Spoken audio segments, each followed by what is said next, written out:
अस्सलाम वालेकुम नाज़रीन, मैं हूं सुहेल अहमद चौधरी और आप देख रहे हैं पॉजिटिव पाकिस्तान।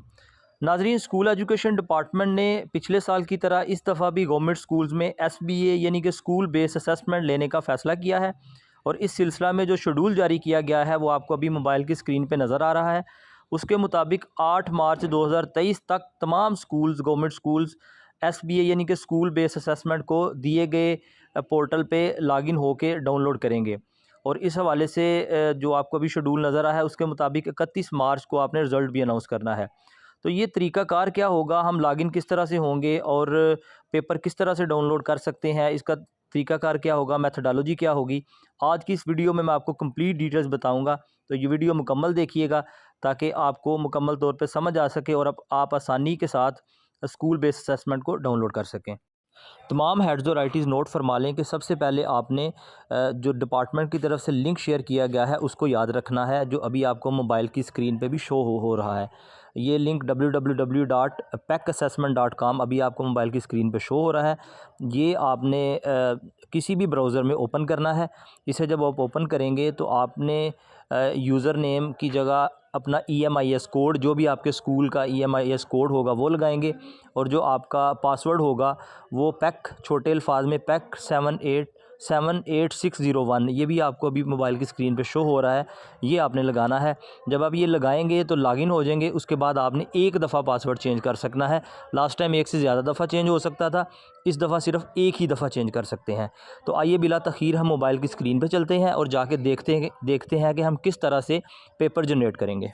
जी नाज़रीन, तो अभी हम सिस्टम की स्क्रीन पे आ चुके हैं। इसमें मैंने लिंक दिया और उसके बाद लॉगिन किया, EMIS कोड लगाया स्कूल का जो मैंने आपको बताया था, और उसके बाद मैंने जब पासवर्ड लगाया और पासवर्ड लगाने के बाद मैंने साइन इन पे क्लिक किया तो ये स्क्रीन मेरे सामने आ जाएगी। इसमें लेफ़्ट साइड पे अगर आप देखें तो इसमें डैशबोर्ड है, प्रोफाइल है, जनरेट न्यू पेपर है, जनरेटेड पेपर लिस्ट है और इस तरह से डिफरेंट चीज़ें आ रही हैं। तो मैं डैशबोर्ड पे जब क्लिक करूँगा, प्रोफाइल पे जब मैं क्लिक करूँगा तो इसमें मैं अपना पासवर्ड दूसरे नंबर पे जाके चेंज कर सकता हूँ। और इसके बाद जब मैं नीचे आऊँगा, जिधर जनरेट न्यू पेपर लिखा हुआ है उस पर क्लिक करूँगा तो सबसे आपके सामने ये वाली स्क्रीन शो हो जाएगी। सबसे पहले सिलेक्ट पेपर ग्रेड है, ये आपकी लेफ़्ट साइड पे नज़र आ रहा है। इस पे जब आप क्लिक करेंगे तो आपके सामने 3rd से लेके 8th क्लास तक क्लासेस आ जाएंगी। जिस क्लास का आपने पेपर जनरेट करना है उसको क्लिक कर देंगे। मैंने 7th का किया। इसके बाद सिलेक्ट पेपर सब्जेक्ट आ जाएगा। ये आपके सामने सब्जेक्ट शो हो रहे हैं। जो से सब्जेक्ट का आपने पेपर डाउनलोड करना है उसको क्लिक कर देंगे। मैंने कंप्यूटर साइंस को किया। अब वो मुझसे नेक्स्ट पूछ रहा है कि सेक्शन कौन सा है, यानी कि आपके पास अगर एक से ज़्यादा सेक्शन हैं तो कौन से सेक्शन के लिए आप डाउनलोड कर रहे हैं। ये A से J तक है, मैं A कर देता हूँ। नीचे स्टार्ट ऑटो पेपर जनरेशन पे क्लिक करता हूँ। जब स्टार्ट ऑटो पेपर जनरेशन पे क्लिक करूँगा तो ये पेपर मेरे सामने जनरेट हो गया है। अभी आपको सामने नज़र आ रहा है 7th ग्रेड है, कंप्यूटर साइंस है, सेक्शन A है और ये मैंने डेट जिसको जनरेट किया है। सबसे पहले MCQs हैं, उसके बाद आपका जो सब्जेक्टिव पेपर है वो आएगा। MCQs में आप देखें ग्रीन कलर में आ रहा है और जो लॉन्ग क्वेश्चन है वो ब्लू कलर में आ रहा है। इसमें आप देखें तो सिंगल कॉलम और डबल कॉलम में इंग्लिश और इसी तरह से सिंगल कॉलम और डबल कॉलम में उर्दू में भी आएगा, जिसमें भी आप डाउनलोड करना चाहें। सिंगल कॉलम पे क्लिक करेंगे तो इस तरह से पेपर आपके सामने शो होगा। ये थोड़ा लेंथ ही होगा, पेपर पेज वाइज लेंथ ही हो जाएगा। अगर आप इसे डबल कॉलम में करेंगे, मैं आपको सजेस्ट करूँगा डबल में करें, तो आपके प्रिंटिंग के टाइम पे पेपर जो है वो बच सकते हैं। पेपर वही होगा लेकिन इसकी सिंगल और डबल कॉलम के हिसाब से ये वाले पेपर आपके सामने शो कर देगा।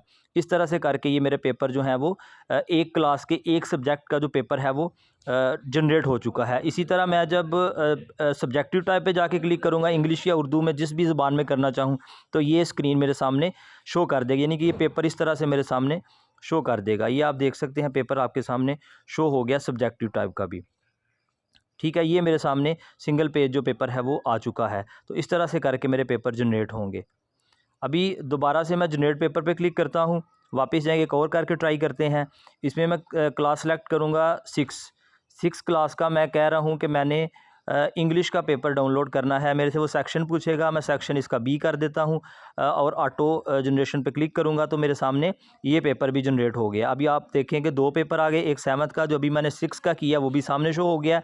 इसमें भी इंग्लिश है चूँकि, तो इसमें सिर्फ एक ही ज़ुबान आएगी, सिंगल कॉलम और डबल कॉलम मैं कर सकता हूँ और इसी तरह से सामने आपको सब्जेक्टिव भी शो हो रहे होंगे। इस तरह से करके आपने जो पेपर हैं वो तमाम क्लासेस के तमाम पेपर्स को आपने जनरेट करना है और ऑप्शंस आपके सामने सारी आ गई हैं। इसके बाद अगर आप लेफ़्ट साइड पे वो देखें जो ग्रीन कलर में आपको शो हो रहा है, तो उधर ओरल ग्रेड 1 और 2 के जितने पेपर हैं आप वो डाउनलोड कर सकते हैं। उनकी की भी आपके पास है और वो सब्जेक्ट वाइज ओरल पेपर भी जोन सा आपने डाउनलोड करना है आप कर सकते हैं। आपके सामने ये पूरी स्क्रीन पे तमाम सब्जेक्ट्स के ओरल पेपर 1 और 2 क्लास के आपको नज़र आ रहे हैं। इसी तरह अगर आपने नाज़रा कुरान का करना है तो उससे भी नीचे आप जाएँ तो ये आपके टीचिंग कुरान मजीद और इस्लामियात, ये आपके जो पेपर हैं वो भी आपके सामने शो हो रहे हैं ग्रेड 1 से लेके ग्रेड 8 तक। यानी कि आप नाज़रा के पेपर भी इधर से ही डाउनलोड करेंगे और डाउनलोड कर भी सकते हैं। तो ये बेसिकली तरीक़ाकार है। आपको अगर इस हवाले से मज़ीद कोई प्रॉब्लम हो, किसी भी किस्म का इशू हो, तो आप कमेंट बॉक्स में लिख सकते हैं ताकि मैं आपको इसका जवाब दे दूं और आपको पेपर डाउनलोड करने में आसानी हो सके। पाकिस्तान पाइंदाबाद।